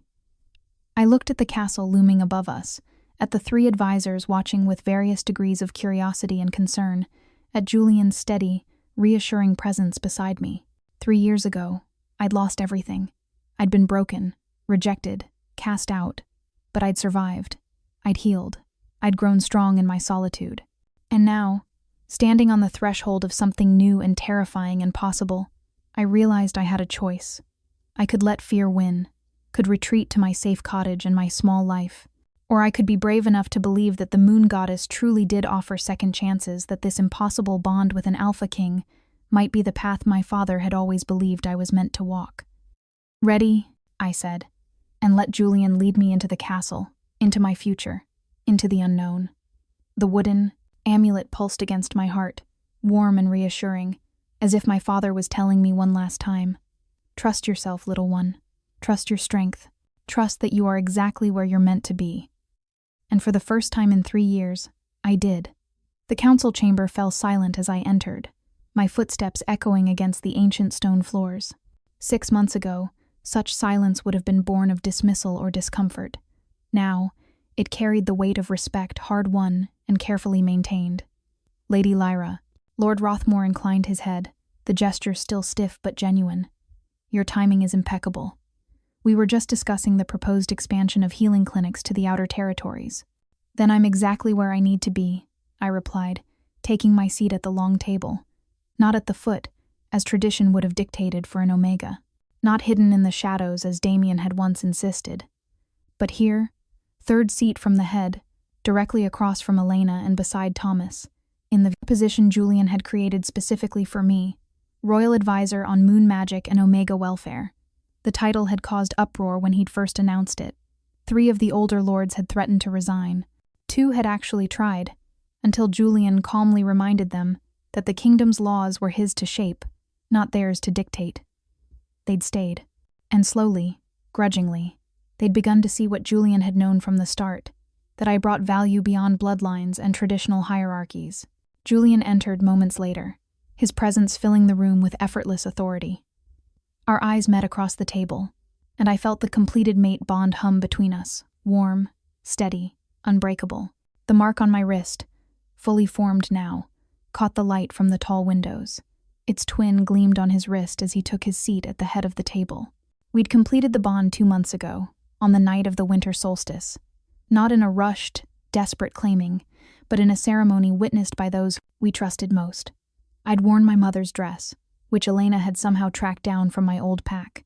Julian had worn his father's formal attire, and we'd spoken vows that were ours alone, promises of partnership, equality, and the kind of love that chose each other daily. The rejection scar from Damien still ached sometimes, a phantom pain that flared in moments of stress. But Thomas had explained that was normal, that old wounds carried memory even after they'd healed. What mattered was that the new bond was strong enough to carry both our scars, both our histories, both our hopes for a future we were building together. The expansion proposal, Julian said, bringing the meeting to order. Lyra has reviewed the plans. I'd like to hear her assessment. I spread the documents before me, noting how the lords leaned forward attentively. Lord Rothmore, especially, he'd been one of the most resistant to my presence initially, but after I'd saved his grandson from silver poisoning using techniques no traditional healer possessed, he'd become one of my staunchest supporters. The basic framework is sound, I began, tracing the map that showed proposed clinic locations. But there are 3 territories being overlooked, remote regions where omega populations are highest and access to healing is poorest. I marked them with quick strokes. Here, and here. If we're truly committed to serving all our people, these need to be prioritized. Those territories are barely profitable. Another lord objected. The cost of building in such remote locations is a cost we bear regardless, I interrupted smoothly. Because those are also the territories where preventable deaths are highest, where untreated silver poisoning leads to chronic illness that eventually requires more expensive intervention. I met his gaze steadily. We can pay now to prevent suffering, or pay later to manage the consequences. I know which approach serves both morality and pragmatism. Elena smiled slightly. She'd been teaching me the art of political argument, how to frame moral imperatives in practical terms that even the most resistant nobles couldn't easily dismiss. Lady Lyra makes an excellent point, Marcus added. Additionally, establishing a royal presence in those remote territories strengthens our position. Silas drew much of his support from neglected regions who felt the crown had abandoned them. Silas. The name still carried weight, though the man himself was imprisoned, awaiting trial for treason. The evidence Julian had been gathering, combined with testimony from the assassins I'd helped capture that night at my cottage, had been damning. 3 more conspirators had been arrested, and the noble houses that had supported him were scrambling to prove their loyalty to the crown. The expansion is approved, Julian declared, with Lady Lyra's modifications included. Elena, work with her to refine the timeline and budget. I want the first 3 clinics operational before spring. The meeting continued, covering trade agreements and border disputes and a dozen other matters of governance. And through it all, I participated not just as Julian's mate, but as someone whose voice carried its own authority, earned through competence and courage. When the council finally dismissed, Julian caught my hand as the others filed out. "Walk with me?" he asked, though it wasn't really a question. We made our way through corridors I'd learned to navigate, past guards who now greeted me by name, until we reached our private quarters in the castle's highest tower. The rooms were spacious and beautiful, but we'd made them ours, my books lining the shelves. Julian's maps spread across the desk, the moon petal flowers I'd transplanted from my cottage thriving in the window boxes. "You were magnificent today," Julian said, pulling me into his arms. Rothmore was practically beaming. "I think you've completely won him over." "He's not so bad. Once you get past the gruff exterior," I replied, relaxing into his embrace. "Though I still think Lord Hartley is going to be a problem with the Omega rights legislation." "Let me worry about Hartley," Julian murmured against my hair. "You've done more in 6 months than I managed in 3 years. The clinics, the revised bonding laws, the protection statutes, it's all because you've been willing to fight for it." "We've been fighting for it," I corrected. "I couldn't do any of this without your support." "Partners," he agreed, the word carrying the weight of the vows we'd spoken. "In everything." I tilted my face up to kiss him, feeling the mate bond sing with contentment. 6 months ago, I'd been terrified of this, of wanting too much, of risking my heart again, of believing in second chances. Now, standing in our quarters with the setting sun painting everything golden, I couldn't imagine any other life. A knock at the door interrupted the moment. Elena entered without, waiting for permission, a privilege of trusted friends. "Sorry to intrude," she said, though her expression suggested she wasn't sorry at all. "But there's someone here to see you, Lyra. She's asking for you specifically." "Who?" I asked, confused. Few people sought me out directly, and those who did usually went through proper channels. "She says her name is Mira. She's come from the Shadowpine territory." Elena paused meaningfully. "Your former pack. She claims she needs the help of a moon-blessed healer, and that she heard the Queen could be trusted to help Omegas in trouble." The Queen. I still wasn't used to the title, though it had become official a month ago in a coronation ceremony that had filled the castle with wolves from across the territories. Julian had placed the crown on my head himself, and I'd felt the weight of it, not just the metal, but the responsibility, the trust, the thousands of lives that would be affected by the choices we made. "Shadowpine," I repeated, my chest tightening. I hadn't heard from anyone in my former pack since my exile. Hadn't wanted to. "Did she say what kind of trouble?" "Forced bonding," Elena said quietly. "Arranged by the Pack Alpha to a man she claims is dangerous. She's asking for asylum and protection under the new laws you helped write." I looked at Julian, saw the fierce pride in his eyes. This was the first real test of the legislation we'd fought so hard to pass. Laws that gave Omegas the right to refuse bonds, to seek protection from the crown if their packs failed them. "Bring her to the small receiving room," I said, straightening my shoulders. "And have Thomas meet us there. If she's in immediate danger, we'll need to assess her condition." Elena nodded and slipped away. Julian's hand found mine, squeezing gently. "You don't have to do this if it's too difficult. I can have Elena or Marcus handle it." "No," I interrupted firmly. "This is exactly why we fought for these laws, so that Omegas like her, like I used to be, would have somewhere to turn." I met his gaze. "I need to do this. I need her to see that the crown keeps its promises. Then we'll do it together," Julian said. Mira was young, barely 20, with dark hair and frightened eyes that reminded me painfully of my own reflection 3 years ago. She knelt when we entered, trembling. "Please rise," I said gently, moving to help her up. "You're safe here. No one will force you to do anything against your will." Her eyes filled with tears.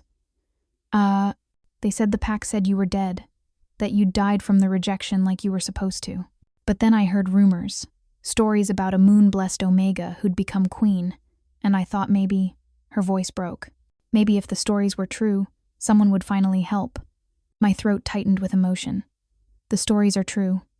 I'm Lyra Winter, formerly of Shadowpine Pack. And yes, I survived my rejection." I gestured to the chairs. "Please, sit. Tell me everything." Over the next hour, Mira's story spilled out a tale heartbreakingly similar to my own. An arranged bond to an alpha who'd already shown signs of violence. A pack that valued political alliances over the safety of its Omegas. A desperate flight north, following rumors of a queen who might actually care. The new laws state that any Omega can petition the crown for asylum if they face forced bonding or abuse, I explained when she'd finished. "You'll be granted protection here while we investigate your claims. If they're substantiated, and I have no doubt they will be, you'll be given a choice. Return to your pack with royal protection and the bond nullified, or remain here under crown custody until you're ready to establish yourself elsewhere." "I can stay?" Mira whispered. "Truly?" "Truly," Julian confirmed, his voice gentle but firm. The crown's protection extends to all who seek it honestly. You'll be safe here, Mira. I give you my word as Alpha King. After we'd settled her with Elena, who would see to her immediate needs, Julian and I returned to our quarters. The sun had fully set now, and stars glittered over the sea visible from our windows. There will be more, I said quietly. More like Mira, seeking help. The old packs won't give up their power easily. This is only the beginning. I know, Julian replied, wrapping his arms around me from behind. But that's why we're here. Why we're doing this. Every Omega we help, every life we change, it's a step toward the kingdom we're trying to build. I leaned back against his chest, feeling the steady beat of his heart. My father used to say that the moon goddess places us exactly where we're needed most. I never understood what he meant until now. He was right, Julian murmured. That storm brought me to your cottage for a reason. Not just so you could save my life, but so we could save each other. So we could build something together that neither of us could have created. Alone.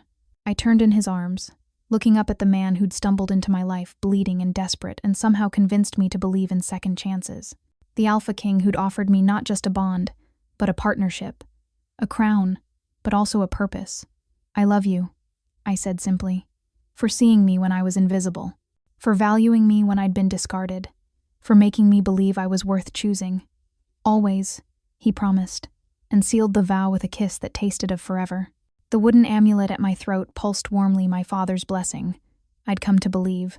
On the life I'd built from the ashes of my rejection. I'd been broken once, cast out and left to die. But I'd survived. I'd healed. I'd become something stronger than I'd ever been before. And now, standing in the castle tower with my mate, my king, my partner, I looked out over the kingdom we were transforming together and felt something I'd thought I'd lost forever. Hope. Not the fragile, tentative hope of those first days in Julian's presence, but something solid and enduring. The hope of a future being built one choice, one law, one rescued Omega at a time. The storm had passed, and in its wake, we were creating something beautiful. The weeks following Mira's arrival brought changes I hadn't anticipated. Word spread quickly through the territories faster than any official proclamation could travel, that the Queen of the Northern Territories was offering sanctuary to Omegas in danger, that she understood their struggles because she'd lived them, that the Crown's protection was real, not merely decorative words in newly written laws. They came in a trickle at first. A young Omega from the Eastern Territories, fleeing a bond to a man 3 times her age, a pair of siblings whose pack planned to separate them through forced matings, an older Omega whose mate had died and whose pack intended to reassign her to another Alpha despite her grief. Within a month, we had 12 Omegas under Crown protection. Within 2 months, 23. We need more space. I told Julian one evening as we reviewed the housing arrangements. The guest quarters are full, and more are arriving every week. We can't turn them away. We won't, Julian said firmly. The East Wing has been mostly empty since my father's time. We'll convert it. Proper apartments, not just temporary rooms. A place where they can heal and plan their futures without feeling like charity cases. I looked at him, love and gratitude swelling in my chest. The nobles will object. They already think we're being too generous, too soft on pack authority. Let them object, Julian's voice carried an edge. I didn't become king to maintain systems that abuse the vulnerable. If they can't see the value in protecting our people, they can find other kingdoms to advise. Elena entered without knocking. She rarely bothered anymore. The conversion will cost significantly, she said, proving she'd been listening outside. Not just in gold, but in political capital. 3 more lords have sent formal complaints about encouraging pack disloyalty. Seeking safety isn't disloyalty, I countered. And any pack that treats fleeing as betrayal, rather than examining why their members feel unsafe, has already failed in their duty. Elena's lips curved in approval. Spoken like a queen. I'll draft responses to the complaints emphasizing exactly that point. She paused. There's another matter. Lord Hartley has requested a private audience with you, Lyra. Specifically you, not Julian. I exchanged glances with my mate. Hartley was one of the most traditional nobles, a vocal opponent of nearly every reform we'd proposed. Did he say why? Only that it concerns a personal matter he believes you'll understand. Elena's expression suggested she was as confused as I was. He seemed different, less hostile than usual. I'll meet with him, I decided. Tomorrow morning, in the solar, with you present. Elena, if you're willing. Always, Elena agreed. Lord Hartley arrived precisely at the appointed hour, but the man who entered the solar bore little resemblance to the stern, unyielding noble I'd debated in council meetings. He looked older, tired, and there was something in his eyes I recognized all too well. Desperation. Lady Lyra, he said, bowing more deeply than protocol required. Thank you for seeing me. I know I haven't been supportive of your initiatives. You've been honest in your opposition, I replied carefully. I respect that more than false agreement. Please, sit. Tell me what brings you here. He settled into the chair with obvious reluctance, his hands gripping his knees. My granddaughter, Cecilia, she's been bonded for 6 months to a man I chose for her, a strong alpha from a respected family. I thought it was a good match. His voice cracked. I was wrong. My heart sank. What's happened? She came to me yesterday, showed me bruises she'd been hiding, told me things he said, done, demanded of her. Hartley's hands clenched into fists. I didn't believe it at first. His family has served the crown for generations. But then I saw her eyes, and I knew she was telling the truth. My granddaughter is terrified, and it's my fault for pushing her into this bond. Elena and I exchanged glances. This was unprecedented, a High Lord admitting his mistake, seeking help for an Omega rather than suppressing the problem to save face. Does she want to leave him? I asked gently. Yes, but his family has influence, and her parents, my son and daughter-in-law, are refusing to intervene. They say she must try harder to please her mate, that breaking a bond between noble houses would be scandalous. Hartley looked up, and I saw tears in his weathered eyes.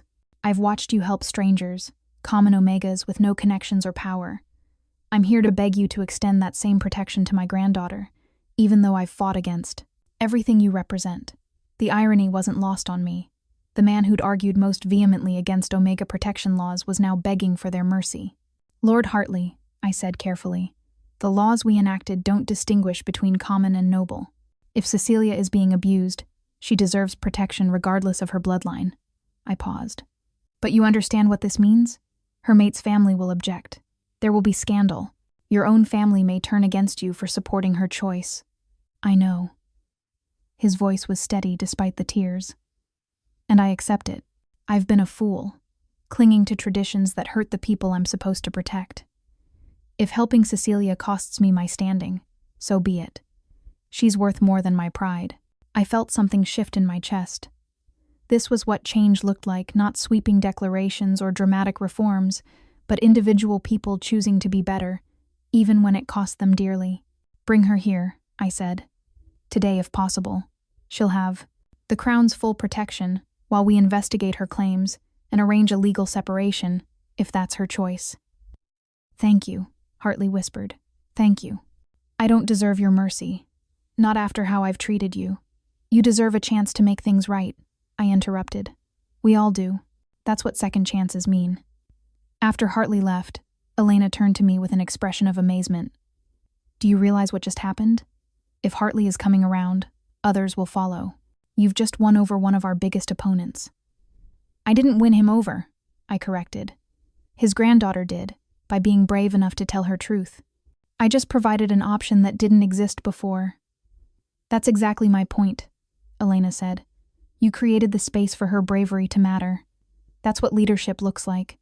Cecilia arrived that afternoon, a slender girl with honey-colored hair and a fading bruise on her jaw that made my blood boil. She moved with the careful precision of someone who'd learned to make herself small, unnoticeable, unthreatening. I knew that posture intimately. You're safe now, I told her as we settled in the same room where I'd met Mira. Whatever you decide, however long it takes, you're under Crown protection. My grandfather said you survived a rejection, Cecilia said softly. Is that true? I rolled up my sleeve, showing her the faded scar that ran beneath the mate mark I now bore with Julian. It's true. My first mate decided I wasn't enough. The rejection nearly killed me. But you survived. I survived. I met her gaze steadily. And so will you. Whether you choose to leave this bond or find a way to make it work. Whether you need a week or a year to heal, you'll survive. You're stronger than you think." Tears spilled down Cecilia's cheeks. Everyone kept saying I was being dramatic, that all new bonds have challenges, that I needed to try harder, be more obedient, stop complaining. Everyone was wrong, I said firmly. Bonds should be partnerships, not prisons. Challenge is normal. Abuse is not. I reached across to squeeze her hand gently. You trusted your instincts enough to tell your grandfather. That took incredible courage. Now trust them enough to let us help. Over the next hour, Cecilia shared her story, a narrative that was horrifyingly familiar. An arranged bond made for political advantage. A mate who'd seemed charming during courtship, but turned controlling and violent once the bond was complete. A family more concerned with appearances than her safety. By the time she finished, my resolve had hardened into steel. We'll need to gather evidence, I told her. Document everything. Then we'll petition for bond dissolution on grounds of abuse. It won't be easy, his family will fight it. But the law is on your side now. What if they don't believe me? Cecilia asked. What if people say I'm lying? Then they'll have to call me a liar too, said a voice from the doorway. We turned to find Mira standing there, no longer the frightened girl who'd arrived weeks ago, but someone finding her strength. Behind her stood 3 other Omegas who'd sought sanctuary.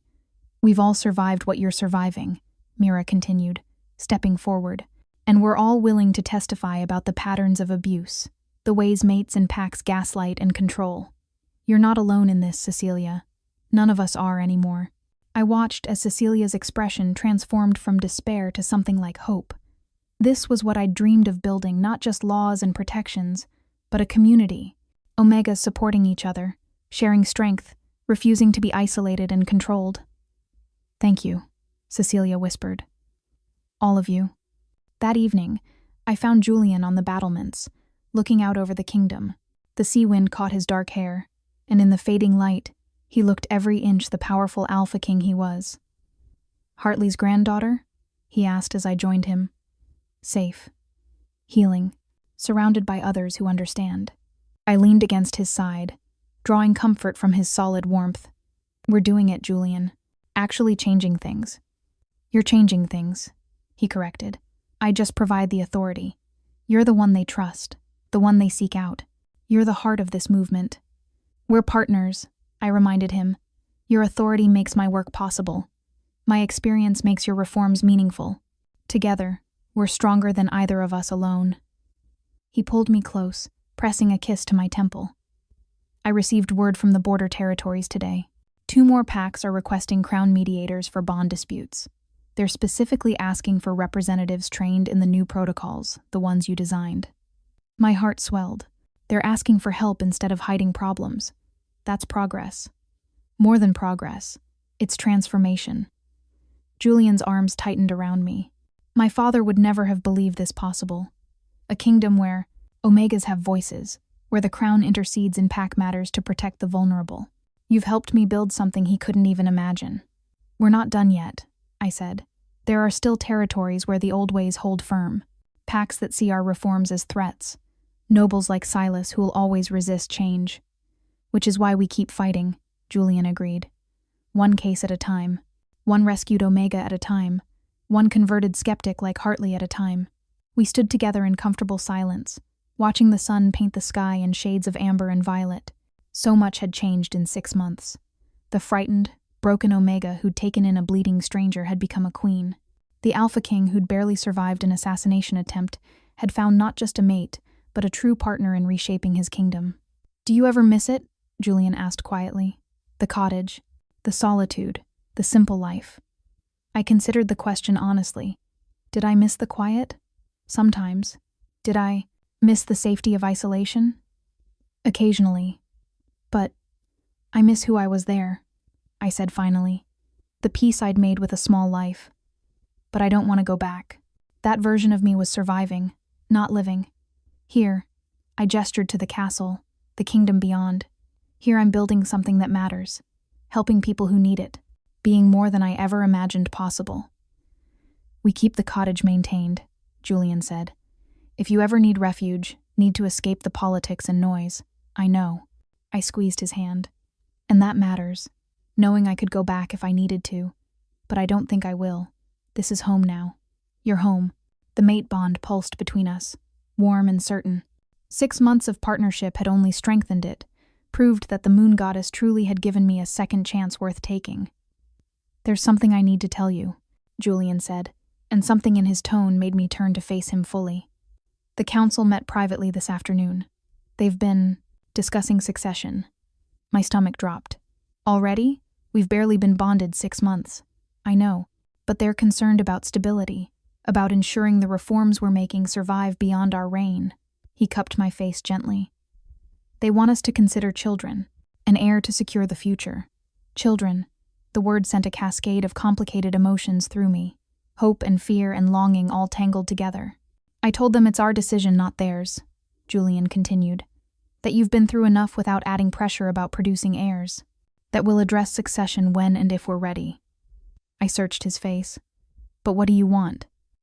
"I want whatever makes you happy," he said simply. "If you want children, I'd be honored to have them with you. If you're not ready, or don't want them at all, that's equally valid. You're not a broodmare, Lyra. You're my partner, my equal, my queen. Your worth isn't measured in heirs." Tears pricked my eyes.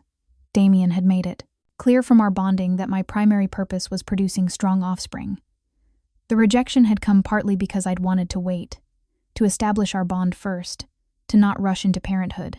But Julian was different. Julian saw me as more than a vessel for continuation. "I think," I said slowly, "I might want children. Someday. When we've stabilized the kingdom more. When I'm certain we can give them the childhood they deserve. One where omegas are valued, where old prejudices are fading, where they can grow up knowing their parents chose each other freely."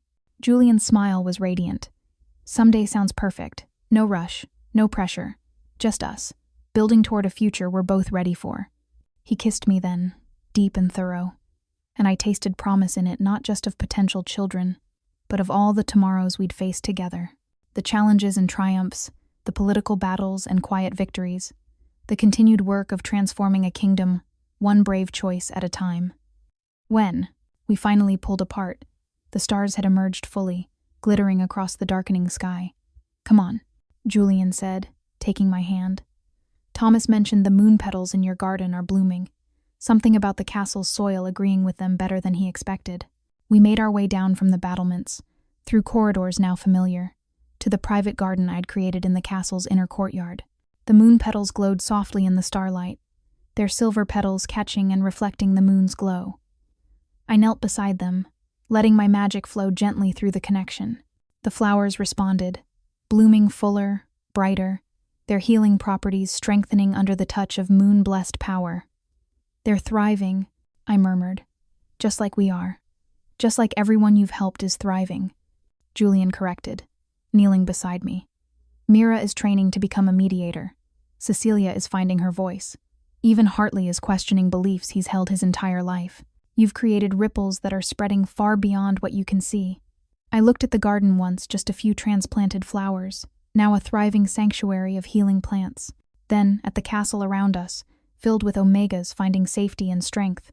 Then at Julian, the impossible mate who'd stumbled into my life and convinced me second chances were real. "We've created ripples," I corrected. "Together. Everything I've accomplished has been possible because you stood beside me, supported me, gave me the authority and space to work." "Partners," Julian agreed, echoing our constant refrain. In the distance, I heard laughter Mira and some of the other omegas, enjoying an evening meal in the commons. The sound was light and genuine, so different from the fear and pain they'd arrived with. This was why we fought, why we endured the political opposition and the endless battles with tradition, why we pushed forward even when progress felt impossibly slow.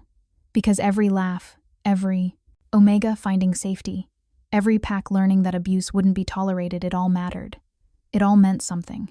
The wooden amulet at my throat pulsed warmly, and I could almost hear my father's voice. "You were always meant for this, little one. Always meant to be more than they told you." "Thank you," I whispered to Julian. "For finding me. For seeing me. For believing I could be this person." "Thank you," he replied, "for being brave enough to let me in. For trusting me with your heart after it had been broken. For building this future beside me." The moon petals glowed brighter, responding to the strength of our bond, to the love and partnership we'd forged from impossible circumstances. We'd survived our separate storms, his assassination attempt, my rejection and exile. We'd found each other in the aftermath, two broken people who'd healed into something stronger together. And now we were creating shelter for others still weathering their own storms, offering the kind of refuge and hope we'd once desperately needed. The future stretched before us, full of challenges yet to face and victories yet to win. But standing in our garden under the stars, my mate beside me and our kingdom slowly transforming around us, I felt certain of one thing. Whatever storms came next, we'd weather them together. And that made all the difference. Thank you so much for watching until the end. If you loved this story, check out the other videos on your screen now. I think you'll really enjoy them. And don't forget to subscribe if you haven't already. See you in the next story.